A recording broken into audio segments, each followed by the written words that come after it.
Hey everybody, my name is Sal and welcome to the Bari Sax Masterclass. So the first thing we're going to talk about today is things to know before you start playing the Bari Sax. So the Bari Sax is obviously a bit larger, and when it comes to mouthpiece, reed, and ligature, everything is a bigger size. So first, I want to take the reed, and just like you do any other woodwind, and wet it a little bit. Then you put it on the mouthpiece, and you want to make sure that when you set it up, you see a little horizon of black on top. That way you know that the reed is in the correct place, and you screw the ligature on tight, and as you can see, the ligature is right in the middle of the mouthpiece. And you have your reed sitting nicely right in the middle there, and the ligature is on nice and tight. Now there's a trick to this. When you put your mouthpiece in your mouth, and you form the correct embouchure with your mouth, you can take a piece of paper and stick it right in between the mouthpiece and the reed, and where it sits, right about there, right in the middle of the patch that's on top here, you can see, is where I'm going to put my lips. Right here. So, to teach you how to make the correct embouchure, I'm going to say the letter O. So saying the letter O sets up your mouth in the correct shape. Put it on the mouthpiece. Just like that. Right. Next up, blowing into the mouthpiece. So just like the alto, you're going to use a good amount of air, a little bit more because it's a bigger hole, and blow straight into the mouthpiece. Mouthpiece exercises are very useful to start off as a warm-up because it gets your embouchure set before worrying about any of the keys on the saxophone. So, mouthpiece in your mouth, find the correct space. You can say O to get your embouchure set. And then, tongue placement is kind of a difficult thing. So what I like to say is the word key. And when I say key, your tongue kind of touches the back teeth in your mouth. And that's going to be the placement of our tongue when we put our mouthpiece in our mouth. So again, we say O to form the correct embouchure, and then key to get our tongue placement when we articulate notes on the saxophone. Okay. Next, let's talk about saxophone placement. So I put my mouthpiece on the saxophone, and now I want to bring it up to my face. So right now I'm using just a regular neck strap. And you could use a regular neck strap, or you can get a harness. So usually you would see Neotech harnesses, and they go around here, and also they go around your waist for extra support. Kind of goes over your shoulders a little bit more. And this is to get the correct placement of the mouthpiece to your mouth. So if your neck strap is too tight and you have to move your neck up, that's going to create a little bit of tension in your neck, and you want to stay the most comfortable. So bring it down a little bit more so that if you can see from the side, my head and shoulders are straight, and I'm not moving my neck up, my head towards the ceiling, or I'm not bending my neck down so that my chin is towards the floor. So nice and straight, and the mouthpiece even right to your mouth, and you want to bring the saxophone up to your face instead of bringing your face to the saxophone. So saxophone up to your face, neck strap or harness adjusted in a nice position, and remember what we said before, set a nice open O for our embouchure and key for our tongue placement. So to make our first note, we want to make sure that we're taking a really good breath because we have a lot of tubing to go through the Bari Sax. So take a nice breath. and we play a note. So like I was saying before, this saxophone, if you use the same amount of air as you use for alto, you might not get the best sound because we need to use more air to get a nice full sound out of the bari sax. So again, bring your mouthpiece up to your face and breathe in. And play a nice full length sound. So another thing to think about while playing the saxophone, and another thing that's very important, is breathing. Now we all think that breathing is a very easy thing to do, but actually when we're playing an instrument it becomes difficult. Why? Because we have to use the correct amount of air support to blow notes that sound good and that are full out of any instrument, any woodwind, brass. So especially for bari sax, it's difficult because it's such a big instrument and requires a lot of air. So for breathing exercises, what we can do is we could fill up our lungs, and what we want to do is, instead of taking a chest breath, which is this, where our chest moves up and down, we want to take a good belly breath right from down low. So when we take a good breath, we want to see our stomach kind of move out. So when we take a breath, we go, breathe in, stomach goes out, breathe out, stomach comes back in. So when we take a good breath, we are using all of our air from our entire stomach and filling up all of our lungs. So, and breathe out. So one exercise that we could do is put our hand up to our face, and when we breathe in, we're going to hear a whistle. Just like that. So breathe in, whistle, and then you could put your hand out a little bit further away from your face, and making that nice embouchure with an O, blow in a straight direction and try and reach your hand. So again, inhale and exhale. So like I was saying before, playing the bari sax takes a lot of air, and we want to control that air. So nice, good, deep breath. And notice again, when I'm taking that breath, my shoulders don't move up and down because I'm taking a nice belly breath. Right from low. So my belly is moving out, but my shoulders aren't moving up and down. And that's very important because this chest breath can hurt while we play. Well, a belly breath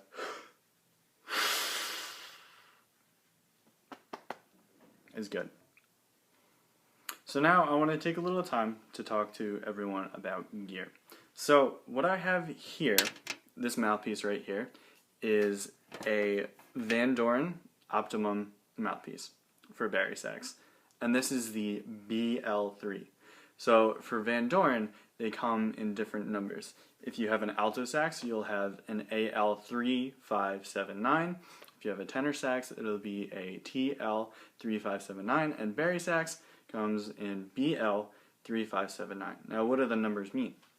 A 3 is the biggest. So it is the most wide, and it's the thickest, you could say. As you go down in numbers, they kind of get a little bit smaller, and it's a little bit harder to control. So I'm using a BL3 because I want a nice full sound, nice rich and deep, kind of dark sound. As you go up in numbers, the 5 and the 7 and especially the 9, it's a more projected sound. So if you want to be louder, if you want to have a sharp tone that resonates, you'll have a higher number.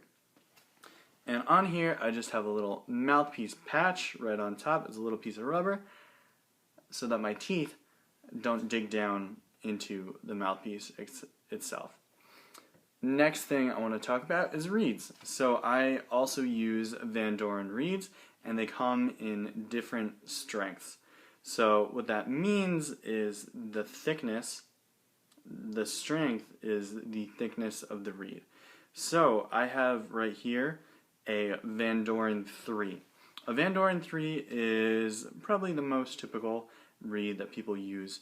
I find that it is both flexible and the most, you can control it the most. Whereas if you have a 2, it's more flexible, but it's not as easily controlled. And if you're using a 4, it's very hard, so very hard to control, but it is also very kind of hard and not flexible. So it does produce a rich tone, but it's very hard to get, and it takes a lot of strength training to get to that point. So you want to select a reed and mouthpiece size that is right for you, so that when you play, you have the most control out of your saxophone and you produce the best sound. Now I'm using a Silverstein ligature right here. It's pretty expensive. I also like the Rovner ligatures. They are the fabric ones. Or the Van Doren also makes ligatures, nice ligatures. The MO and the Optimum ligature, they work very well too. So when we put our ligature on the mouthpiece, like I showed everyone before, we want to make sure that it's in the middle, and that our reed, as you can see, is right in the middle, and we get that little black strip on top. Put this together again and tighten it. Now, a thing that's a little bit more detailed is the placement of the ligature on the mouthpiece. Now, the ligature, if you bring it up a little bit more, it's a little bit easier to control, but it doesn't project as much. It doesn't give a full deep sound. Bringing it back will make it resonate a little bit more, which means that you'll get a little bit of a fuller sound, but you might lose some of the control. So I put it right in the middle, right there, and then stick it on the Bari, and we're ready to play. The next thing I want to talk about is tuning. So just like on any other woodwind instrument, when you push in the mouthpiece or the barrel of a clarinet, it's going to make the sound sharper. If you pull out, it's going to cause it to be flatter. So we're going to do the same thing on the Bari sax.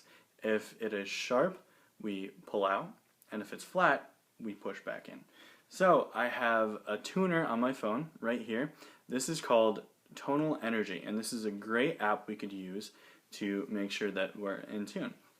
So as you can see, it's kind of backwards right now, but if I play a note,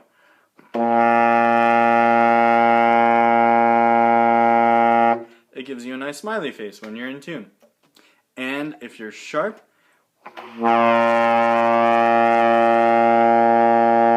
you'll be over, and if you're flat, you'll be under. And it tells you how many cents sharp or flat you are. So the less cents flat or sharp you are, the closer you are to being in tune right in the middle.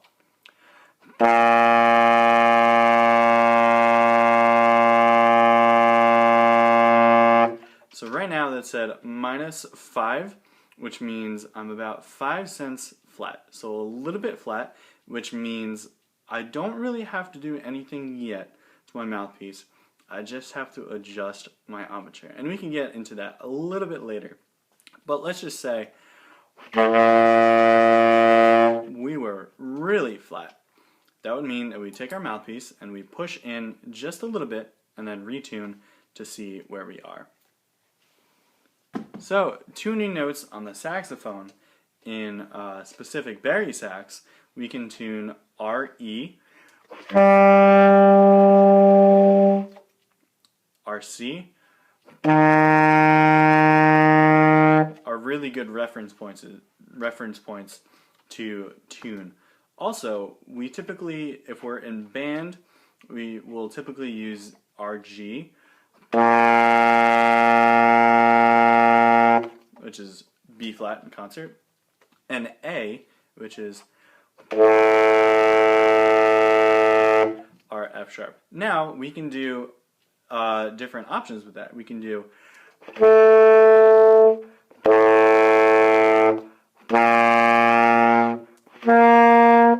high G and low G, and high F sharp and low F sharp, or middle F sharp and low F sharp, to see if we are flat and sharp, and with the range of the horn. Now, something that's different with bari saxes than other saxophones is, since it's bigger, it takes less for it to go flat and sharp. So if you're on alto, you might have to push in a real lot to get sharper, but for bari sax, you might only have to push in or pull out just a little bit, and that'll do the trick. So I'm going to tune my G, or concert B flat. And when we play, like I said before, nice O shape with our mouth, and we take our tongue and we say the word key to get our tongue in the correct position, and we play.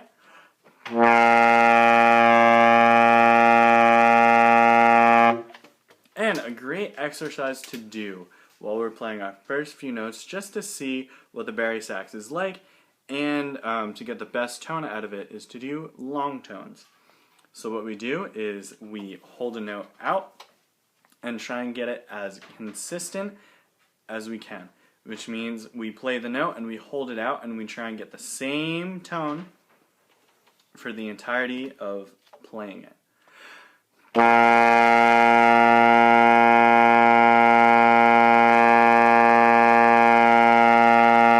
For as long as we can. So some things to look out for is, if we play the note and we hear it wobble just a little bit, maybe the pitch we could hear go up and down a little bit, or we could hear our mouth not staying in a consistent spot, in the same spot, we have to be mindful of that and adjust. So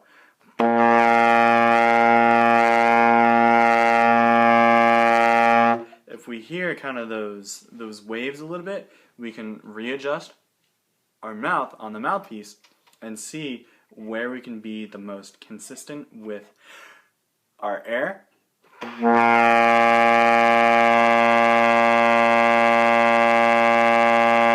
and our sound on the horn.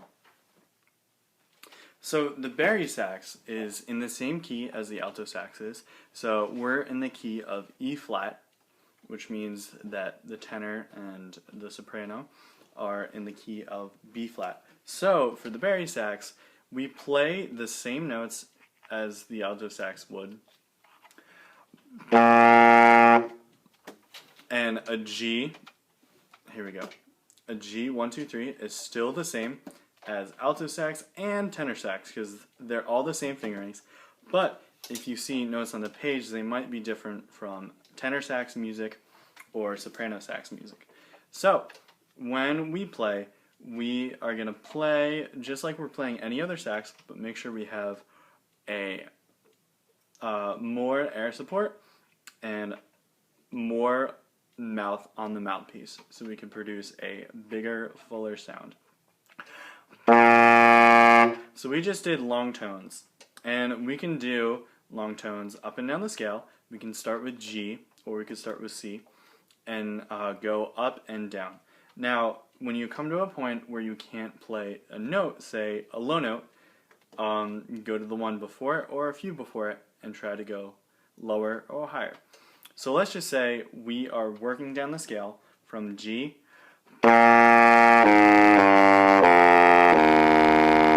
to C, and our C won't come out. It's a little bit fuzzy.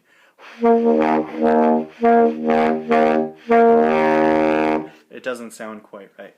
So what we can do is, instead of keep on trying to get that note out, start on G again and go down the scale slowly and stop on D.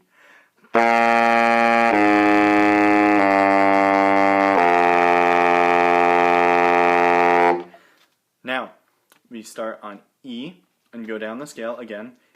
E, D. And what we want to do is use a little bit more air because it's a low note, low C, and we can relax our jaw just a little bit so that it's not so tense on the mouthpiece and tight.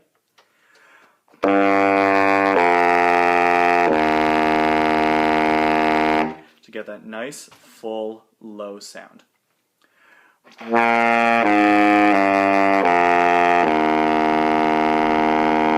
Just like that. And we can do the same thing going up the scale too. So if we have trouble with high notes, we can start.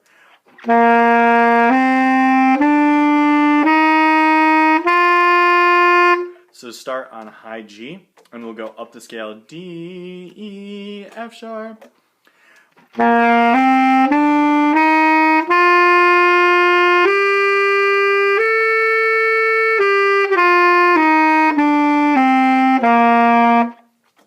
And so we could use these long tones to go all the way up and down the range of the horn so that we get a nice, clear, and consistent tone all the way from high F sharp. If you have a high F sharp on the Bari, sometimes the Baris don't. High F on the Bari, and all the way down to either a low B flat, or some Bari saxes have a low A. And usually the low A key is over here underneath the octave key. So this is the low A key. Now I'll flip the saxophone around to the other side so you can see. So we have the low B flat here, right? And then we have the low A. So let's just say we're going from a low C to a low A. We'll play a low C like we usually do, 1, 2, 3, 4, 5, 6, and the pinky low. Now all we have to do is play that note and push down this one. This pushes down all of them to get a low A out. So we don't have to worry about pressing down, low B flat, and low A. We can just do 1, 2, 3, 4, 5, 6, our pinky, and then low A.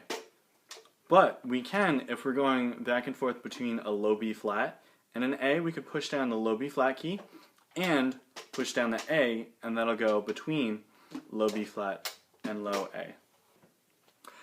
Thanks for watching, everyone, and if you have any questions, leave a comment and we'll get to it next week.